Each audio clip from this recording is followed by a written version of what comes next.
आज की इस वीडियो में हम क्लास 10 का चैप्टर फर्स्ट जो है हमारा रियल नंबर्स या वास्तविक संख्याएं उसको हम शुरू कर रहे हैं। ये इंट्रोडक्शन पार्ट है। इसमें हम जितने भी छोटे छोटे कॉन्सेप्ट है उसको क्लियर करेंगे, उसके बाद ही हम एक्सरसाइज को शुरू करेंगे। इसमें सबसे पहला टॉपिक है हमारा यूक्लिड विभाजन प्रमेय का, उसको हम देखेंगे। देखिए, इसकी शुरुआत हम एक सिंपल से भाग के रूप में कर रहे हैं। देखिए, ये जो यहाँ पे होता है बीच में उसको कहते हैं भाज्य। आप पिछली कक्षाओं में पढ़े होंगे, इसको कहते हैं भागफल। जिससे भाग देते हैं उसको भाजक, और जो हमारा शेष निकल के आता है, जो लास्ट में शेष बचता है उसको क्या कहते हैं, शेषफल। ठीक, अच्छा, इसी भाज्य को हम ए कहेंगे, भाजक को बी कहेंगे, भागफल को क्यू कहेंगे और शेषफल को आर रिमाइंडर कहेंगे। अच्छा, आपने पिछली कक्षा में पढ़ा होगा कि भाज्य बराबर होता है भाजक गुणे भागफल जोड़ शेष। अच्छा, आपने भाज्य को क्या माना है, ए, इसके सामने लिख देंगे ए बराबर है, भाजक को बी माना है, भागफल को क्यू माना है और शेष को आर माना है। तो यहाँ से निकल के आए ए बराबर बी क्यू प्लस आर। यही हमारा क्या है, यूक्लिड विभाजन प्रमेय का। अच्छा, यहाँ हमेशा b का मान यानी भाजक का मान बड़ा होगा शेष से यानी r से, और r क्या हो सकता है, या तो बड़ा होगा शून्य से या बराबर होगा शून्य के। ये बहुत इंपॉर्टेंट टॉपिक है। एग्जाम्पल के लिए देखिए, हम भाजक के स्थान पर 12 लेते हैं, भाज्य के स्थान पे मान लीजिए 87 ले लेते हैं। अगर इसका हम भाग करेंगे तो क्या होगा, 7 टाइम्स जाएगा, 12 सती 84 होगा, और शेष क्या होगा हमारा 3 बचेगा। अब देखिए, जो 3 है ये हमारा शेषफल है। ये हमेशा भाजक से क्या होता है, छोटा होता है। दूसरे शब्दों में भाजक हमेशा शेषफल से क्या होता है, बड़ा होता है। तो भाजक को आपने क्या माना, b, हमेशा बड़ा होगा शेषफल से। शेषफल को आपने क्या माना, r। हम कह सकते हैं कि b हमेशा बड़ा होगा r से, लेकिन r का मान क्या हो सकता है, शून्य भी हो सकता है या शून्य से बड़ा हो सकता है। तो r इक्वल टू 0, शून्य के बराबर भी, और r शून्य से ज़्यादा, जैसे कि एग्जांपल में दिया गया 3, शून्य से बड़ा यानी 3 भी हो सकता है। एग्जांपल के लिए एक और एग्जांपल लेते हैं। जैसे 5 को 5 से 25 में भाग देंगे, 5 टाइम्स जाएगा, शून्य बचेगा। अब देखिए, ये क्या है, ये हमारा b है, ये क्या है, q है। b हमेशा बड़ा होगा किससे, q, सॉरी r होगा, सॉरी, b हमेशा बड़ा होगा किससे, r से। सही है। अच्छा, r का वैल्यू शून्य भी है, यहाँ क्या है 3 है। कहने का मतलब r शून्य भी हो सकता है या शून्य से ज़्यादा हो सकता है। इसको हम याद रखेंगे। एक चीज़ और ध्यान रखने की बात है कि a का वैल्यू हमेशा किससे बड़ा होगा, b से बड़ा होगा। a हमेशा बड़ा होगा किससे, b से। a हमारा क्या है, भाज्य हमेशा बड़ा होता है किससे, भाजक से। ये भी कंडीशन हमको याद रखना है। अगर दो संख्याएं दी गई तो उसमें भाज्य और भाजक को कैसे पहचानेंगे, जो सबसे बड़ी संख्या होगी वो क्या होगी, भाज्य होगी यानी a होगी, और छोटी संख्या क्या होगी, भाजक यानी b होगी। चलिए इसको एक बार प्रूफ करते हैं। देखिए, a का मान हमारा क्या है, 87 है। a का मान क्या है, 87, यहाँ पे रखते हैं, बराबर b का वैल्यू क्या है, 12 है, 12 लिखते हैं, गुणे q का वैल्यू क्या है, q हमारा भागफल है 7 है, प्लस शेष हमारा क्या है, 3 है, प्लस 3। अब देखिए 87 बराबर 12 गुना 7 करेंगे 84 होगा, प्लस 3।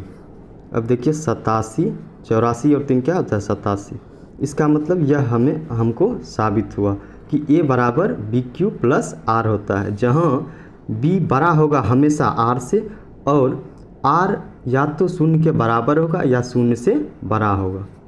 ये दोनों चीज़ आपको याद रखना, यही है यूक्लिड विभाजन प्रमेय का। इसी को हम क्या कहते हैं, यूक्लिड विभाजन प्रमेय का। ये बहुत इम्पोर्टेंट टॉपिक है, यूक्लिड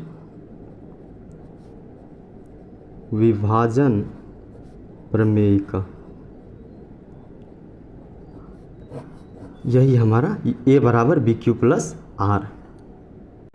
अगला टॉपिक है हमारा कि अभाज्य गुणनखंड विधि से एलसीएम और एचसीएफ कैसे ज्ञात करते हैं। आइए उसको भी देख लेते हैं। जैसे एग्जाम्पल के लिए कोई दो संख्या ले लेते हैं, जैसे मान के चलिए हम ले लेते हैं 6 और 20 को। आपको बोला गया है अभाज्य गुणनखंड विधि से इसका एलसीएम और एचसीएफ निकालिए। अभाज्य गुणनखंड क्या होता है, उस संख्या को, खंड मतलब ही होता है टुकड़ा, टुकड़ों में तोड़ना। आइए करते हैं। 6 का अभाज्य गुणनखंड क्या होगा, 2 तिया 6, क्या होगा 2 गुना 3। 2 कितनी बार है, 1 बार। 3 कितनी बार है, 1 बार। उसी तरह 20 का निकालिए, 2 से करेंगे 10 बार, 2 से करेंगे 5 बार। अब देखिए 2 गुना 2 गुना 5। अच्छा, अब 20 के लिए अभाज्य गुणनखंड क्या होगा, 2 कितनी बार है, 2 बार है, तो 2 बार लिखेंगे, गुना 5 कितनी बार है, 1 बार है। अब देखिए जब भी एलसीएम निकालेंगे उसको कहते हैं अधिकतम घात।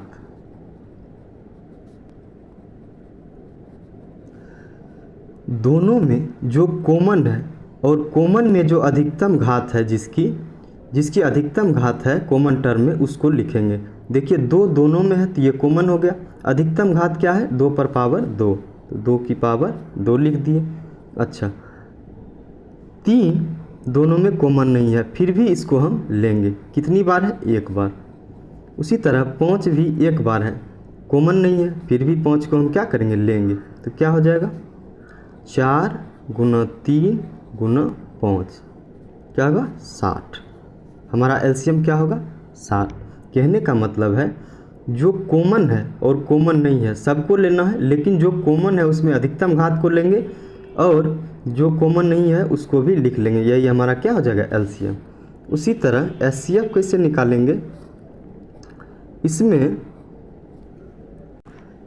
एचसीएफ में क्या होगा कि जो हमारा कॉमन टर्म है, जो कॉमन टर्म है सिर्फ उसी को लेंगे और उसकी न्यूनतम घात लेंगे। देखिए 3 कॉमन है क्या, नहीं है। 5 कॉमन है क्या, नहीं है।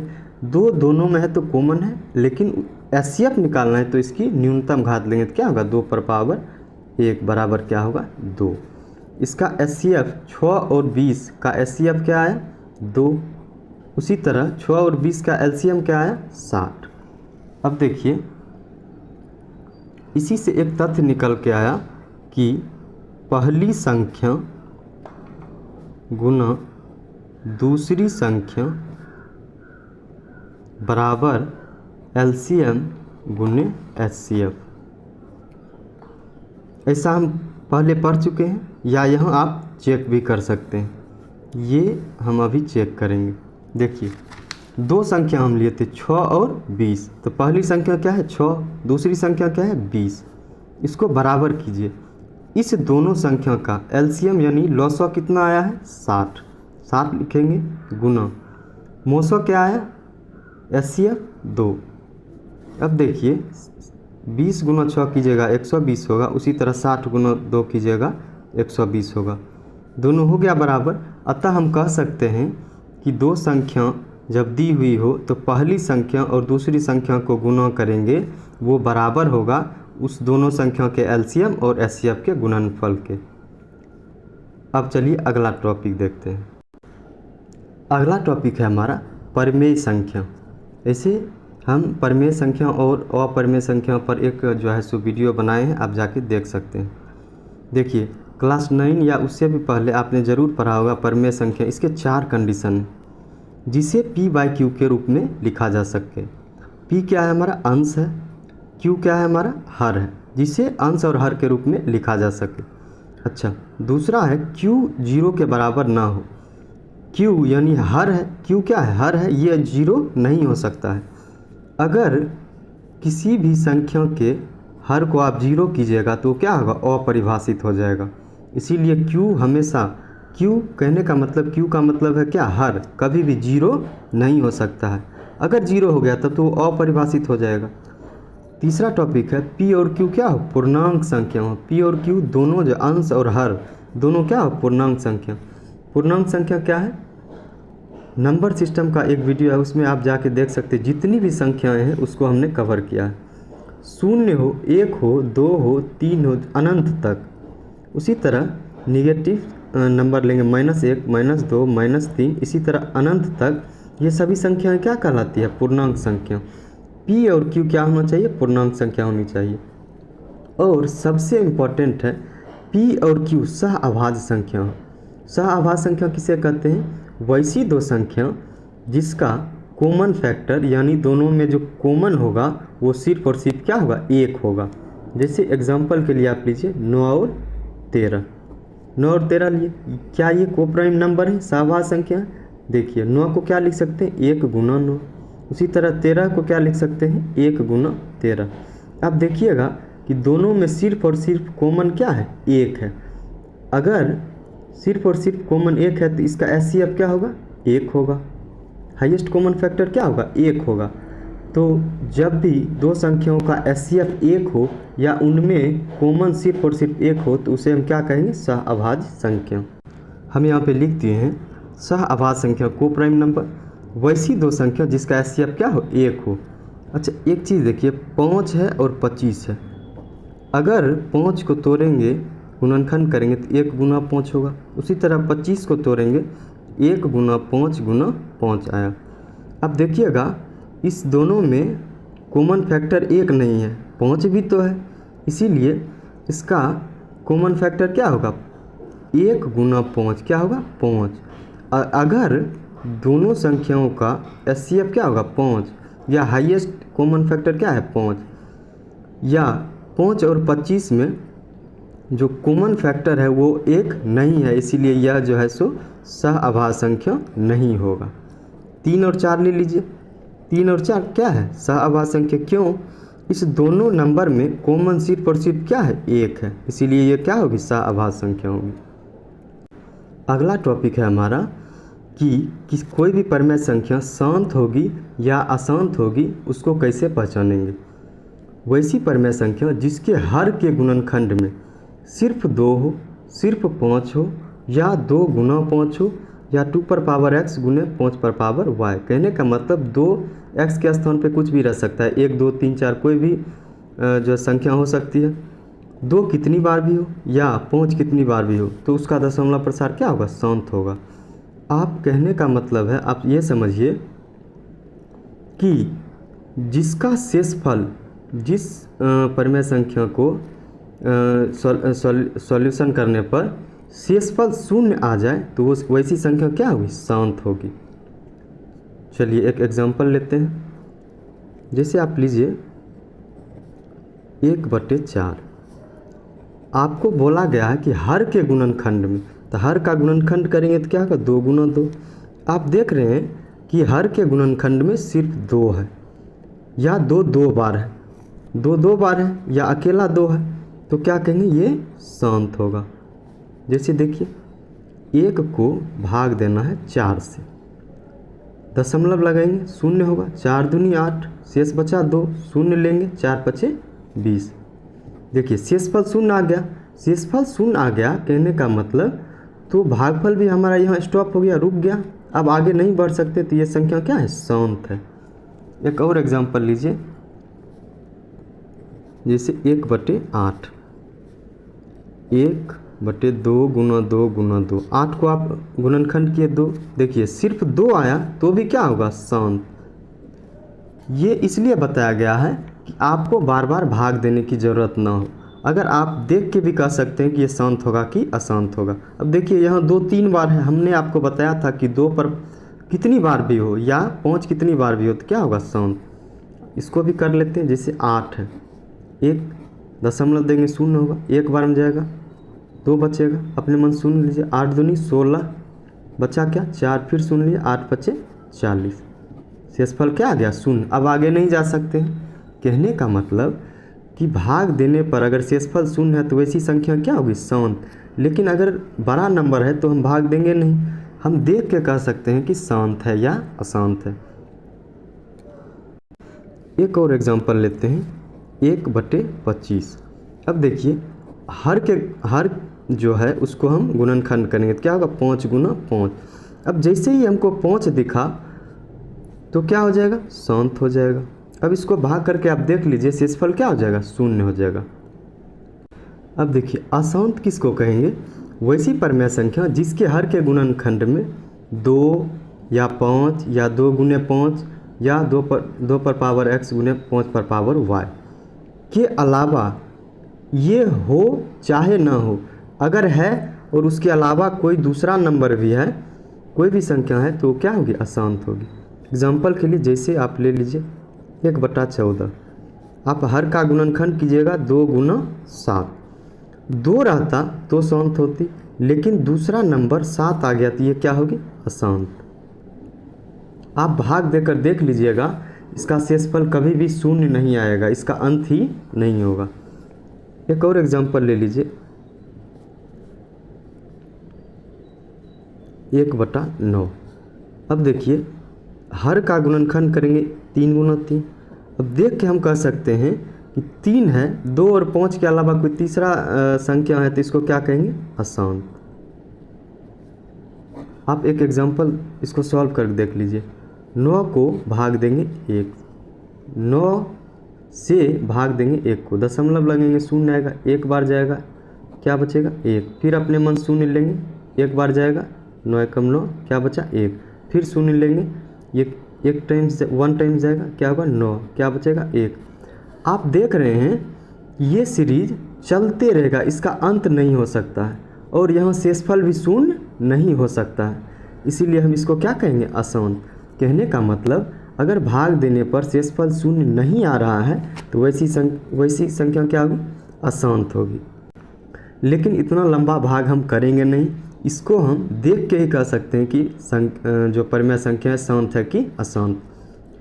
2 हो, 5 हो, 2 गुने 5 हो, चाहे जो भी हो, इसके अलावा अगर कोई दूसरा नंबर आया तो वो क्या होगा, अशांत हो जाएगा। अब देखिए अगला टॉपिक है हमारा, अभी हमने शांत और अशांत दोनों को देख लिया, शांत और अशांत क्या होता है।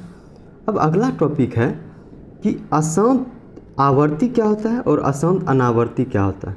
आवर्ती का मतलब ही होता है पुनरावृत्ति, कोई नंबर अगर लगातार रिपीट कर रहा है तो उसको आवर्ती कहेंगे, और कोई भी नंबर लगातार रिपीट नहीं कर रहा है तो उसको क्या कहेंगे, अनावर्ती। एग्जाम्पल के लिए आप एक एग्जाम्पल लेते हैं, 1/3। अब देखिए 1/3 ये क्या होगा, अशांत आवर्ती।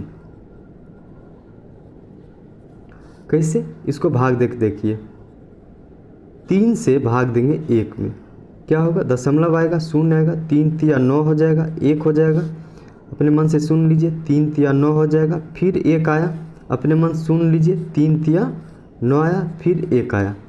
आप देख रहे हैं कि शेषफल शून्य नहीं आ रहा है तो इसको क्या बोलेंगे, अशांत। अच्छा, आवर्ती क्यों बोलेंगे, आप देख रहे हैं कि भागफल ये हमारा, इसका अंत नहीं, सुबह से शाम हो जाएगी, इसका अंत नहीं होगा, ये चलते रहेगा। लेकिन भागफल में एक खास रिपीटेशन हो रहा है कि 3 बार रिपीट हो रहा है, इसको क्या कहेंगे, अशांत तो है, चूँकि शेषफल शून्य है या इसका हर का गुणनखंड 3 है तो अशांत तो होगा ही, और साथ ही अगर कोई खास नंबर जो है रिपीट कर रहा है तो उसको क्या कहेंगे, आवर्ती, मतलब वही उसी नंबर की पुनरावृत्ति हो रही है। उसी तरह आप दूसरा नंबर लीजिए 1/7, इसका मान क्या होता है, आप भाग देते रह जाइएगा, इसका शेषफल कभी भी शून्य नहीं होगा, और जैसे ही शेषफल शून्य नहीं होगा तो वो क्या होगा, अशांत संख्या होगी, या इसके हर के गुणनखंड में 7 है तो क्या होगी, अशांत होगी, अशांत होगी। आवर्ती होगी कि अनावर्ती, क्या होगा, आवर्ती। कैसे, आप इसको भाग देखिएगा तो इसका मान आएगा 0.1428557 1, फिर इसके बाद क्या आएगा 1 4 2 8 5 7 1, ये चलते रहेगा, इसका अंत नहीं है, तो ये क्या होगा अशांत। और कोई खास टर्म, कोई खास सीरीज रिपीट कर रहा है, आप देखिए 1 4 2 8 5 7 यहाँ तक आया, 1 तक आया, पुनः क्या होगा यहाँ से ये रिपीट हो रहा है। आप देख रहे हैं इस ये जो नंबर का सीरीज है फिर रिपीट हो रहा है, इसको क्या कहेंगे, जो रिपीट होता है उसी को क्या कहते हैं आवर्ती, या जिसमें अंकों की पुनरावृत्ति होती, इसको क्या कहेंगे आवर्ती। देखिए अशांत अनावर्ती किसको कहते हैं, जब कोई भागफल या कोई खास पैटर्न हमको ना मिले तो उसको क्या कहते हैं अशांत अनावर्ती। एग्जाम्पल के लिए जैसे आप मान लीजिए 0.12 1 2 0 1 2 0 0 1 2 1 2 3 0, इसका अंत ही नहीं हो रहा है। अगर इसका अंत नहीं हो रहा है तो संख्या क्या होगी अशांत होगी, दशमलव प्रसार क्या होगा अशांत। और कोई खास पैटर्न हमको नहीं दिख रहा है, यहाँ 12 है, फिर 120 आ गया, फिर 1200 आ गया, फिर 12,000 आ गया। आप देख रहे हैं कि कोई खास जो सीरीज रिपीट नहीं कर रहा है, सभी अलग अलग हैं, तो इसको क्या करेंगे, जिसकी पुनरावृत्ति ना हो उसको क्या कहते हैं अनावर्ती। अंत नहीं है तो अशांत कहेंगे, और कोई खास पैटर्न फॉलो नहीं कर रहा है तो उसको क्या कहेंगे अनावर्ती। एक बहुत इम्पोर्टेंट चीज़ आपको बता रहे हैं, ये बहुत इम्पोर्टेंट है कि अगर अशांत आवर्ती है तो क्या होगा, वह परिमेय संख्या होगी। अगर अशांत है, शांत है तब तो परिमेय संख्या होगी ही, अशांत आवर्ती है तो भी परिमेय संख्या होगी, अशांत अनावर्ती है तो अपरिमेय संख्या होगी, अपरिमेय संख्या। और अशांत आवर्ती है तो परिमेय संख्या। और अगर दशमलव प्रसार शांत है, अगर दशमलव प्रसार हमारा शांत है तो भी क्या होगा परिमेय संख्या। जैसे एग्जांपल लीजिए शांत 1/4 ले लीजिए, इसके हर के गुणनखंड में 2 है तो ये क्या होगा शांत हो जाएगा, शांत हो गया। ये परिमेय संख्या क्यों होगी p/q के रूप में, q हमारा शून्य भी नहीं है, दोनों का HCF क्या होगा 1 होगा, और दोनों क्या है पूर्णांक संख्या, तो क्या होगा परिमेय संख्या। उसी तरह एक अशांत अनावर्ती का एग्जाम्पल लेते हैं, जैसे अशांत आवर्ती का 1/3, ये क्या है अशांत है। क्यों अशांत है, इसके हर के गुणनखंड में 3 आया तो अशांत होगा, और इसको भाग कीजिएगा तो क्या होगा अशांत आवर्ती, क्या होगा अशांत आवर्ती। इसको अगर भाग कीजिएगा तो क्या होगा 0.3333, इसका अंत ही नहीं होगा। अगर अंत नहीं है तो संख्याएं अशांत, और नंबर बार बार रिपीट कर रहा है, 3 बार बार रिपीट कर रहा है तो आवर्ती है, इसको क्या कहेंगे परिमेय संख्या। कैसे, देखिए जो नंबर बार बार रिपीट कर रहा है उसके ऊपर रेकरिंग लगाते हैं, 3 बार बार रिपीट कर रहा है, 3 के ऊपर क्या लगाए रेकरिंग। अगर इसका हम सॉल्यूशन करेंगे तो क्या होगा, जो नंबर है उसको आप लिख दीजिए, उसके नीचे जिस पे रेकरिंग है उसके बदले 9 लगा दीजिए। अब इसको काटिए 1/3 आ गया, जो कि क्या है परिमेय संख्या है, परिमेय संख्या है। कहने का मतलब है अगर दशमलव प्रसार शांत है तो परिमेय संख्या होगी, दशमलव प्रसार अशांत आवर्ती है, अशांत है कोई दिक्कत नहीं है, आवर्ती है तो संख्या क्या होगी परिमेय संख्या होगी। ये बहुत इंपॉर्टेंट टॉपिक है। लेकिन अगर संख्याएं अशांत है अनावर्ती है तो कभी भी परिमेय संख्या नहीं हो सकती है, ये हमेशा याद रखिएगा। शांत है फिर भी परिमेय संख्या होगा, अशांत आवर्ती है फिर भी परिमेय संख्या होगा, लेकिन अशांत अनावर्ती है तो अपरिमेय संख्या होगी। जैसे देखिए अशांत संख्या है, क्यों अशांत, दशमलव प्रसार क्या है अशांत, क्यों, क्योंकि इसका अंत ही नहीं, ये चलते जा रहा है कभी ख़त्म नहीं होगा तो अशांत हो गया। अनावर्ती क्या है, इसका नंबर रिपीट नहीं कर रहा है, यहाँ 12 है, यहाँ 120 है, 1200 है, 12,000, ये रिपीट नहीं हो रहा है, आप इस पर रेकरिंग नहीं लगा सकते। रेकरिंग नहीं लगेगा तो भिन्न के रूप में आएगा नहीं, अगर भिन्न के रूप में नहीं आया तो वो क्या है अपरिमेय संख्या। धन्यवाद।